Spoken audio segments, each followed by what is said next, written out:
హిందువులు పరమ పవిత్రంగా భావించి ఎంతో భక్తి శ్రద్ధలతో తిరుమల వెంకటేశ్వర స్వామిని ఆరాధిస్తారు. దేశంలోనే కాకుండా అంతర్జాతీయంగా ఉన్నటువంటి హిందువులు ప్రపంచంలో ఎక్కడున్నా భక్తి విశ్వాసాలు వెంకటేశ్వర స్వామిలో చూసుకుంటారు. అటువంటి వెంకటేశ్వర స్వామి ప్రసాదాల తయారీలో ప్రసాదాల లడ్డూకు ఉపయోగించేటువంటి నెయ్యి అపరిశుభ్రంగా కల్తీ నెయ్యిని ఉపయోగించారని, ఆ నెయ్యిలో రివర్స్ టెండర్ ద్వారా కేవలం 420 రూపాయలకు తక్కువ క్వాలిటీ ఉన్న నెయ్యిని సేకరించి ఆ నెయ్యిని లడ్డూలకు వాడడం చాలా విచారకరం. అది టెస్టింగ్ పంపిస్తే అందులో పంది కొవ్వుతో కూడినటువంటి ఆయిల్, ఆవు కొవ్వుతో కూడినటువంటి ఆయిల్, వనస్పతి, ఇటువంటి కల్తీ ఆయిల్ అంతా జంతు కలయికలతో చేసినటువంటి ఆయిల్ మిక్సింగ్ అయిందని ల్యాబొరేటరీ రిపోర్ట్స్ ద్వారా బయట వచ్చింది. ఇది జగన్మోహన్ రెడ్డి చేసినటువంటి తీవ్రమైన తప్పు, హిందువుల మనోభావాలను దెబ్బతీసే చర్య. ఈ విధంగా హిందువుల మనోభావాలతో ఆడుకున్నటువంటి ఈ వ్యక్తి చరిత్రహీనుడైపోవడం ఖాయం.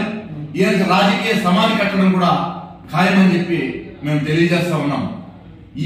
ఇందులో ప్రముఖంగా ఆనాడు టీటీడీ చైర్మన్ గా ఉన్నటువంటి చైర్మన్ గా వ్యవహరించిన భూమాన్ కరుణాకర్ రెడ్డి, వైవి సుబ్బారెడ్డి, ఈవో ధర్మారెడ్డి, ఈ ముగ్గురి పాత్ర పైన సిబిఐ విచారణ జరపాలి.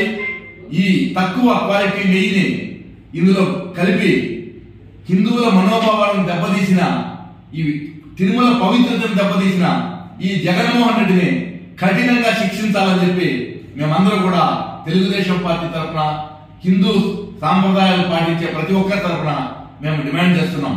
మా మనోభావాలపైన దెబ్బతీసిన ఈ దుర్మార్గుడు జగన్మోహన్ రెడ్డిని ఆ దేవదేవుడే కఠినంగా శిక్షించాలని కోరుతున్నాం. ఎట్టి పరిస్థితుల్లోనూ వీరిని వదలడానికి వీల్లేదు, ఖచ్చితంగా శిక్షించి తీరాల్సిందే అని చెప్పి తెలియజేస్తున్నాం.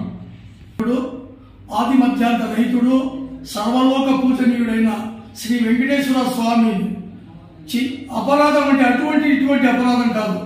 పవిత్రమైన శ్రీవారి ప్రసాదం లడ్డులో ఇలా పంది కొవ్వు, ఆవు కొవ్వు ఇలాంటివి జంతు కలబలాల వ్యర్థ పదార్థాలను వేసి ఆ పవిత్రను దెబ్బతీసిన ఈ దుర్మార్గుడు, ఈ నీచుడిని ఆ భగవంతుడు ఎలాంటి శిక్ష విధించాలంటే, వాళ్ళ తండ్రి కొండలోని మాడి బసైపోయినాడు, ఇతను కూడా అదే గతి పడుతుందని చెప్పి నేను తెలియజేస్తున్నాను.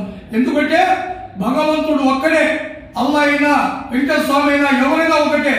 అందరి మనోభావాలను దెబ్బతీసే విధంగా ఈ దుర్మార్గుడు, ఈ నయవంచకుడు, ఈ ద్రోహి. ఎందుకంటే ప్రపంచంలోని హిందువులు గాని, ముస్లింలు గాని, ఇతర ఏ మతస్థులు గాని వెంకటేశ్వర స్వామి గారికి ఎంతో గౌరవము, ఎంతో భక్తి శ్రద్ధలతో ఆయన ప్రసాదాన్ని ప్రతి ఒక్కరూ తీసుకుంటారు. అలాంటి ప్రసాదాలను కూడా ఇతను కేవలం డబ్బు వ్యామోహంతో, అధికార వ్యామోహంతో అందరితోనూ ఇతను అంత సర్వనాశనం చేసి రాష్ట్రాన్ని భ్రష్టు పట్టించాడు. అలాగే దేవాదేవుడైన శ్రీ వెంకటేశ్వర స్వామిని కూడా మోసం చేసిన దుర్మార్గుడు కాబట్టి ఇతనికి ఏ శిక్ష విధించినా తక్కువే అని చెప్పి తెలియజేస్తున్నాను.